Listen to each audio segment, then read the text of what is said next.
शहर की जनता को अब अपने कामों के लिए अफसरों के आगे गिड़गिड़ाना नहीं पड़ेगा। 2.5 साल बाद पुनः नगर निगम के सदन में अब जनप्रतिनिधियों की आवाज गूंजेगी, अधूरे कार्य को गति मिलेगी, यानी निगम के लोकतंत्र की वापसी हो गई है।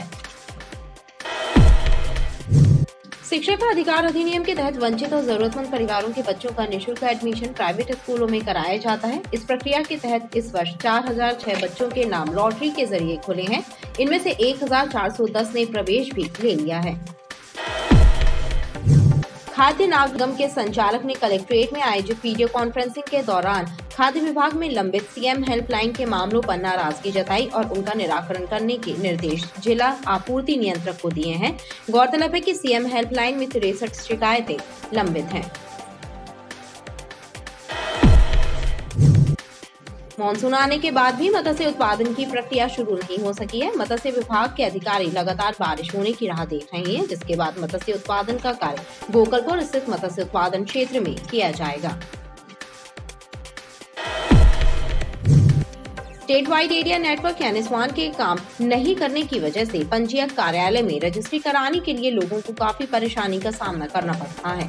बताया जा रहा है कि लगभग 8 दिनों से ऐसे हालात बने हैं। हालांकि विभागीय अधिकारी जल्द सुधार कार्य करने का दम भर रहे हैं। शहर को हरियाली की चादर उड़ाने के मकसद से आयोजित वृक्षारोपण अभियान के तहत लाडगंज थाना परिसर में जागृति महिला मंडल द्वारा पौधारोपण किया गया। इस दौरान पुलिसकर्मी भी मौजूद रहे और सभी ने पर्यावरण संरक्षण का संकल्प लिया। पुलिसकर्मियों ने रोपे गए पौधों की देखरेख करने की बात कही है और साथ ही उन्होंने शहरवासियों से भी पर्यावरण संरक्षण के लिए चलाई जा रही मुहिम में सहभागी बनने की अपील की। नगर निगम कर्मचारियों के साथ जूनियर डॉक्टर्स द्वारा की गई मारपीट का मामला तूल पकड़ता जा रहा है। जूनियर डॉक्टर एसोसिएशन ने डीन कार्यालय का घेराव करते हुए सवाल उठाया है कि जब पुलिस 6 जूनियर डॉक्टरों को गिरफ्तार कर रही थी तब मेडिकल प्रशासन ने हस्तक्षेप क्यों नहीं किया। जिला न्यायालय परिसर में बंद पड़ी लिफ्ट को चालू करने, डिस्पेंसरी खोलने समेत अन्य मांगों के पूरा न होने से अधिवक्ताओं में रोष व्याप्त है। आक्रोशित वकीलों ने जिला अधिवक्ता संघ के आह्वान पर न्यायालयीन कार्य से विरत रहकर विरोध प्रदर्शन किया। सिहोरा के ग्राम दर्शनी में शराबी बेटे द्वारा पिता की हत्या करके उसकी लाश को जलाने की सनसनीखेज घटना सामने आई है। हत्या की वारदात की खबर लगने के बाद मौके पर पहुंची पुलिस ने कार्यवाही शुरू करते हुए चंद घंटों में ही आरोपी को गिरफ्तार कर लिया।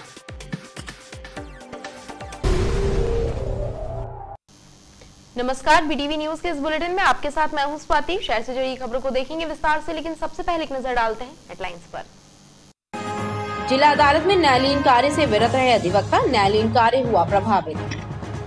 और शराबी बेटे ने पिता की हत्या कर जलाया, सिहोरा के दर्शनी ग्राम की घटना, आरोपी पुलिस की गिरफ्त में। शहर की जनता को अब अपने कामों के लिए अफसरों के आगे गिड़गिड़ाना नहीं पड़ेगा।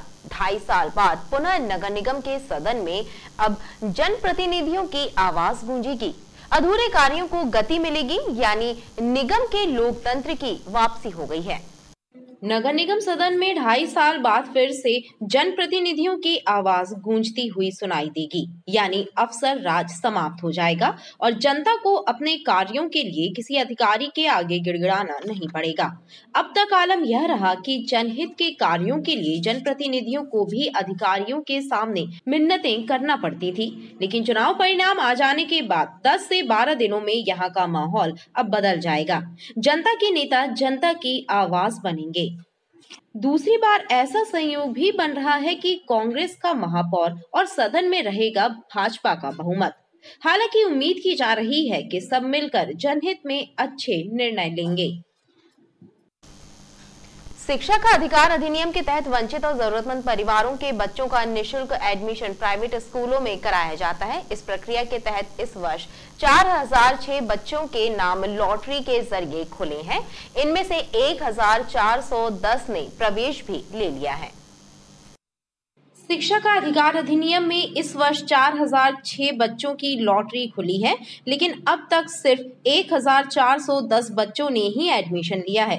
2596 बच्चों का एडमिशन होना बाकी है। इसकी अंतिम तिथि 23 जुलाई तय है।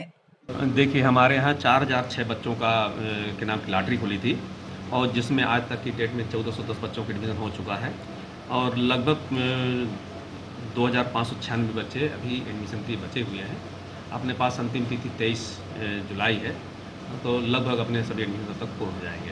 पालकों के पास स्कूल अलॉटमेंट का मैसेज आया हुआ है, वो तत्काल समय सीमा में स्कूल में जा करके अपने बच्चों का एडमिशन दर्ज करा लें, क्योंकि 23 के बाद उस पर सुनवाई नहीं होगी और उसमें फिर पालक ही जिम्मेदार होंगे, शासन से कुछ नहीं कर पाएगा। योजना के मुताबिक निजी स्कूल में जिन बच्चों को प्रवेश दिलाया जा रहा है, उनकी फीस सरकार द्वारा भरी जाती है। खाद्य नागरिक आपूर्ति निगम शहर की जनता को अब अपने में शराबी बेटे द्वारा पिता के कारण हुआ प्रभावित सीएम हेल्पलाइन के मामलों पर नगर निगम की जताई और उनका निराकरण करने के निर्देश जिला आपूर्ति नियंत्रक को दिए हैं। गौरतलब है कि सीएम हेल्पलाइन में 63 शिकायतें लंबित हैं। खाद्य विभाग के अधिकारियों की वीडियो कॉन्फ्रेंसिंग के जरिए बैठक लेकर खाद्य नागरिक आपूर्ति निगम के संचालक दीपक सक्सेना ने सीएम हेल्पलाइन में 63 लंबित शिकायतों का निराकरण करने के निर्देश दिए हैं। लंबित शिकायतों में किसानों के भुगतान से जुड़ा मामला है। वहीं संचालक ने खाद्यान्न के आवंटन और उठाव की भी समीक्षा की। विभाग से जुड़े जो विभिन्न मुद्दे हैं, खाद्यान्न का उठाव, उसका वितरण, यदि आवंटन में कोई परेशानी है या वेरिएशन है, उसके संबंध में चर्चा होती है। इसके अलावा सीएम हेल्पलाइन पे चर्चा होती है और जो भी हमारे माननीय संचालक महोदय निर्देश देते हैं अगली वीसी तक के लिए, उन निर्देशों के पालन को हम लोग इस पूरे हफ्ते में करते हैं। ऐसी कोई बात जो आदेश के लिए आपको दी गई हो, कुछ समस्या?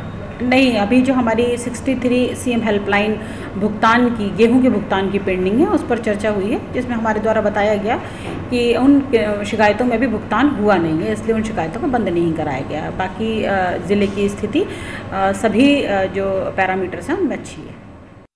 मानसून आने के बाद भी मत्स्य उत्पादन की प्रक्रिया शुरू नहीं हो सकी है। मत्स्य विभाग के अधिकारी लगातार बारिश होने की राह देख रहे हैं, जिसके बाद मत्स्य उत्पादन का कार्य गोकलपुर स्थित मत्स्य उत्पादन क्षेत्र में किया जाएगा। मानसून आने के बाद भी मत्स्य उत्पादन की प्रक्रिया अभी तक आरंभ नहीं हुई है। मत्स्य विभाग के सहायक संचालक CR कबीर ने बताया कि इस बार लगातार 2-3 दिनों तक बारिश नहीं हुई है, जिसकी आवश्यकता मत्स्य उत्पादन के लिए होती है। लिहाजा बीज तैयार करने की प्रक्रिया में विलम्ब हुआ है। हमारा मत्स्य बीज प्रजनन कार्य की तैयारी पूरी है, जिसमें हम लोग मछली से अपने अंडे निकालेंगे, फिर उससे स्पान निकालेंगे और स्पान से फ्राई पैदा करके उनको विक्रय करेंगे। इस संबंध में हमारा जो गोकलपुर मत्स्य बीज प्रक्षेत्र है, यहाँ पर हमारी तैयारी पूरी हो चुकी है।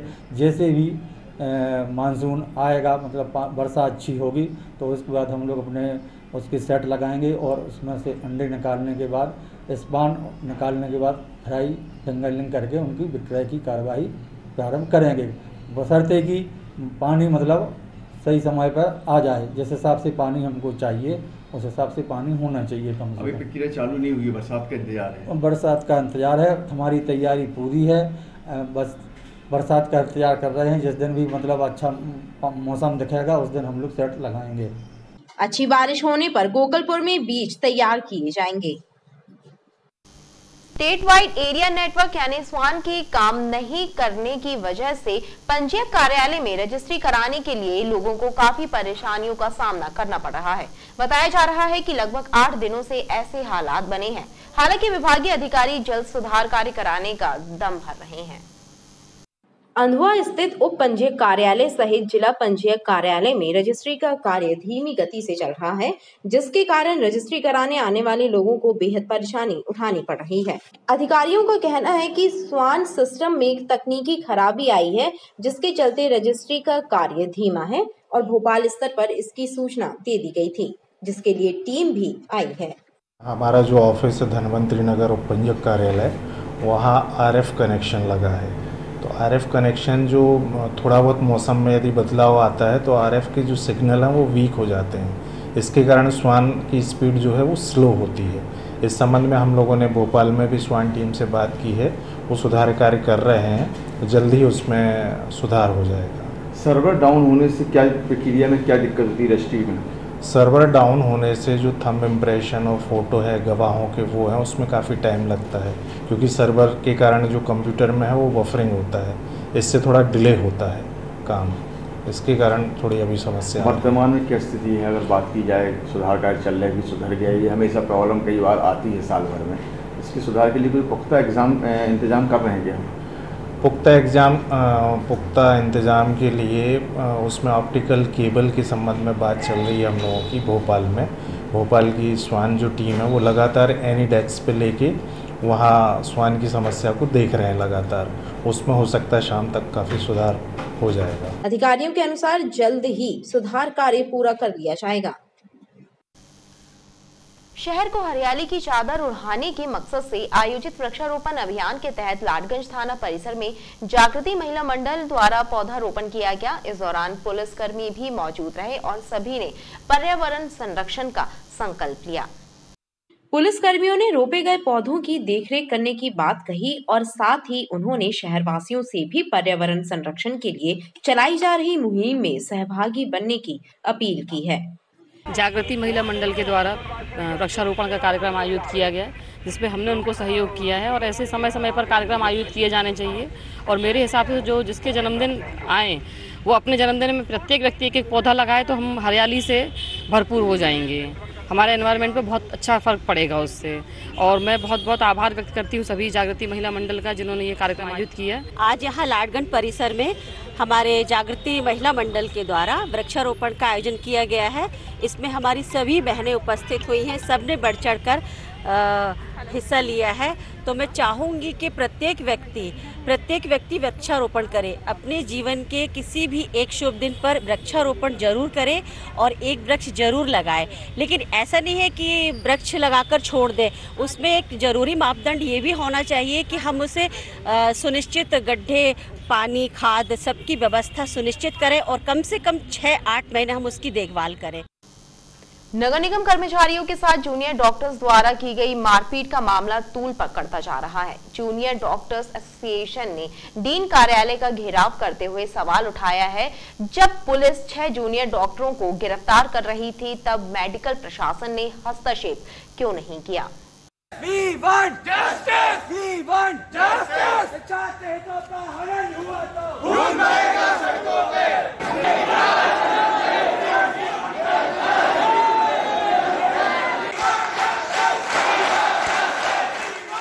मेडिकल कॉलेज के हॉस्टल में कीटनाशक दवाओं का छिड़काव करने गए नगर निगम कर्मचारियों के साथ की गई मारपीट के मामले में पुलिस ने 6 जूनियर डॉक्टरों को गिरफ्तार किया पर नोटिस देकर छोड़ा है। इस गिरफ्तारी से नाराज जूनियर डॉक्टर एसोसिएशन ने डीन डॉक्टर गीता गुइन के कार्यालय का घेराव किया और सवाल उठाया कि जब पुलिस जूनियर डॉक्टरों को गिरफ्तार कर रही थी उस वक्त मेडिकल प्रशासन ने हस्तक्षेप क्यों नहीं किया।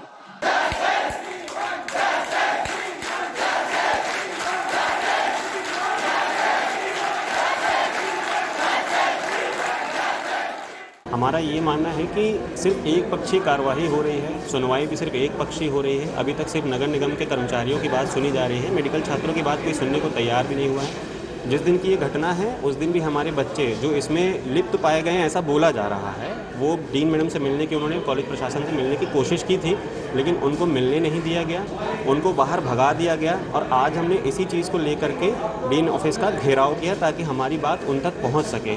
2 दिन पहले की घटना है, रात में 6 छात्रों को पुलिस वालों ने बुला करके उनका बयान दर्ज करवाने के बहाने उनको गिरफ्तारी करवा ली। ये सिर्फ इसलिए हो रहा है क्योंकि नगर निगम की तरफ से प्रशासन के ऊपर भी प्रेशर बनाया जा रहा है, हड़ताल की धमकी दी जा रही है और इसमें किसी का हित नहीं है। अगर हम भी इसी प्रकार की हड़ताल की धमकी देने लगे तो सफ़र सिर्फ जनता को करना पड़ता है। तो हम ये नहीं चाहते हैं कि किसी भी जो शहर के लोग हैं उनको इस चीज़ का सफ़र करना पड़े। सिर्फ 2 पक्षी लोगों की घटना है तो 2 पक्षों का पूरा कार्रवाई की जानी चाहिए और उनका इन्वेस्टिगेशन सही रूप से किया जाना चाहिए। वहीं मेडिकल कॉलेज की डीन डॉक्टर गीता गुइन का कहना है कि मेडिकल छात्र नासमझ हैं, इसलिए उनकी तरफ से मैं माफी मांगती हूं, उन्हें माफ कर दें। ये बच्चों ने ज्ञापन दिया है, शायद उनको लग रहा है कि हमने कोई प्रयास नहीं किए हैं और बच्चे अभी छोटे हैं, उनसे गलतियां हो जाती हैं। वो इस बात की भी महत्व नहीं समझ सकते हैं कि किसी ऑन ड्यूटी पर्सन के ऊपर किसी तरह का वायलेंस करना शायद से अनुचित है। ये छोटी उम्र है, ये बहक जाते हैं और माँ होने के नाते मैं इनके तरफ से क्षमाई मांग सकती हूँ, बस इतना ही कह सकती हूँ। बहरहाल यह मामला जल्द ठंडा होता दिखाई नहीं दे रहा है।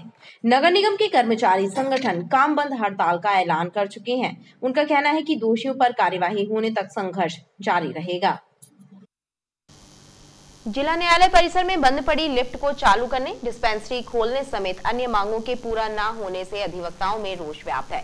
आक्रोशित वकीलों ने जिला अधिवक्ता संघ के आह्वान पर न्यायालयीन कार्य से विरत रहकर विरोध प्रदर्शन किया। जिला अधिवक्ता संघ के आह्वान पर डिस्ट्रिक्ट कोर्ट के अधिवक्ता न्यायालयीन कार्य से विरत रहे। अधिवक्ता एकता जिंदाबाद, अधिवक्ता एकता जिंदाबाद, अधिवक्ता एकता जिंदाबाद। जिला बार एसोसिएशन के अध्यक्ष R.K. सिंह सैनी ने बताया कि जिला अदालत में लिफ्ट काफी समय से बंद पड़ी है, जिसको चालू कराने की मांग की गई थी, लेकिन अभी तक वो शुरू नहीं हुई है। वहीं बैंक और पोस्ट ऑफिस के लिए स्थान चिन्हित होने के बाद भी प्रक्रिया आरंभ नहीं हुई, लिहाजा 1 दिवसीय हड़ताल की गई है।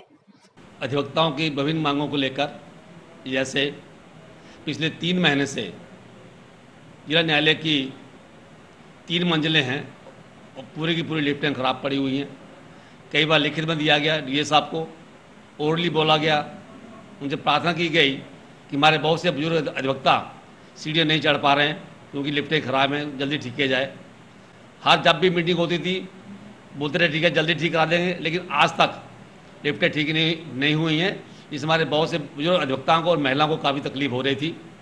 बार बार याद दिलाने के बावजूद भी जब लिफ्टें सही नहीं हुई तो हमारे कल अचानक कार्यकारिणी में निर्णय लिया गया कि आज यदि इसी बात को लेकर आज कोई भी अधिवक्ता कार्य नहीं करेगा। आज जिला अधिवक्ता संघ द्वारा न्यायालय के द्वारा न्यायालय से विरत रहने का कार्य किया गया है। चूँकि माननीय जिला न्यायाधीश महोदय से अनेकों बार आग्रह किया गया था कि लिफ्ट को सुधरवाएं, उन्होंने मौखिक आश्वासन दिया, बस ये कहा कि ये हो जाएगा, बुधवार तक हो जाएगा, शुक्रवार तक हो जाएगा, पर नहीं हुआ।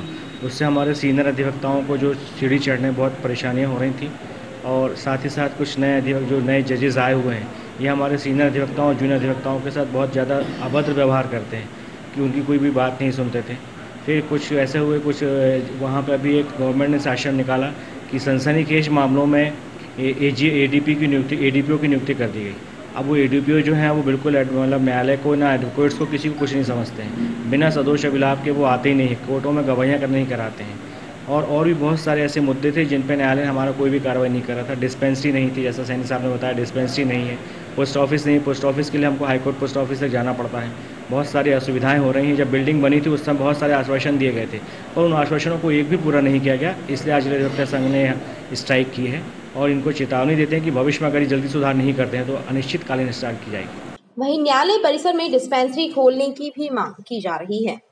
हमारे बाजू में बैंक, पोस्ट ऑफिस और डिस्पेंसरी लगभग 2 साल से स्वीकृत हो चुके हैं, जिसका भवन बन चुका है, मगर इसके बावजूद भी आज तक न बैंक आया, न पोस्ट ऑफिस आई, न डिस्पेंसरी आई। अभी बीच में हमारे अधिवक्ता साथी माननीय प्रमोद समैया जी का देहावसान हुआ इसी न्यायालय परिसर में। जब तक हम उनको लेके हॉस्पिटल जा पाते तब तक रास्ते में उनका देहावसान है और इसकी दुखद परिणति इसलिए हुई, हमारे पास डिस्पेंसरी नहीं है। आखिर हम अधिवक्ताओं को मूलभूत सुविधाओं की आवश्यकता है। इन आवश्यकताओं के लिए हम किसके पास जाएं, किसको जाके आवाज़ लगाएं? चूँकि जिला में न्यायाधीश हमारे मुखिया होते हैं, हम उन्हीं को अपनी बातें बता सकते हैं। उनको हमने लगातार बहुत सारी बातें बताई, मगर इसके बावजूद भी हमारी मांगों पर ध्यान नहीं दिया गया। समस्याएं दूर नहीं हुई तो फिर देखेंगे, कोई अगला स्टेप लेंगे कि ये समस्याएं तो प्रमुख हैं, इनको तो इनका निदान होना चाहिए और यदि नहीं होता है तो फिर कार्यकारिणी बैठक करेगी, उसमें जो भी निर्णय होंगे आगे वो उसका पालन करेंगे सारे अधिवक्तागण। वकीलों के न्यायालयीन कार्य से विरत रहने की वजह से पक्षकारों को काफी परेशानी उठानी पड़ी। सिहोरा के ग्राम दर्शनी में शराबी बेटे द्वारा पिता की हत्या करके उसकी लाश को जलाने की सनसनीखेज घटना सामने आई है। हत्या की वारदात की खबर लगने के बाद मौके पर पहुंची पुलिस ने कार्यवाही शुरू करते हुए चंद घंटों में ही आरोपी को गिरफ्तार कर लिया। बताया जा रहा है कि मृतक रामजी कोल एक पैर से विकलांग था और बीती रात उसका अपने शराबी बेटे आदेश के साथ विवाद हुआ था, जिसके बाद आदेश ने उनकी हत्या कर दी। सिहोरा के ग्राम दर्शनी में रहने वाले रामजी कोल की उसके ही शराबी बेटे आदेश ने हत्या कर दी और उसकी लाश को जलाने का प्रयास किया ताकि घटना को आत्महत्या करार दिया जा सके। पुलिस के अनुसार आदेश बीती रात शराब के नशे में घर पहुंचा था और किसी बात को लेकर दोनों के बीच विवाद हो गया। उसी दौरान आदेश ने अपने पिता रामजी को जमीन पर सर के बल पटक दिया। इस घटना में उनकी मौत हो गई।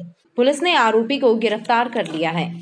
थाना सिहोरा अंतर्गत ग्राम दर्शनी में आज प्रातः एक सूचना मिली थी कि गांव दर्शनी में एक झोपड़ नुमा मकान में आग लगा दी गई है।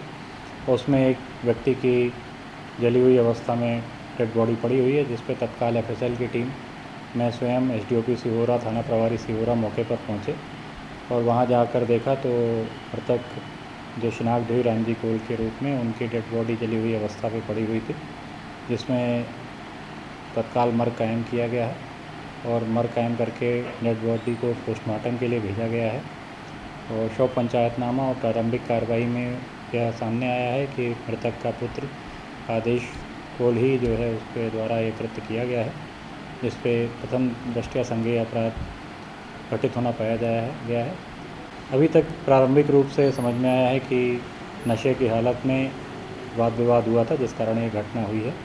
अभी और इन्वेस्टिगेशन चल रही है, जो भी साक्ष्य आएंगे उसको इन्वेस्टिगेशन में शामिल किया जाएगा। खबरें लगातार जारी हैं, आप देखते रहिए BTV न्यूज़।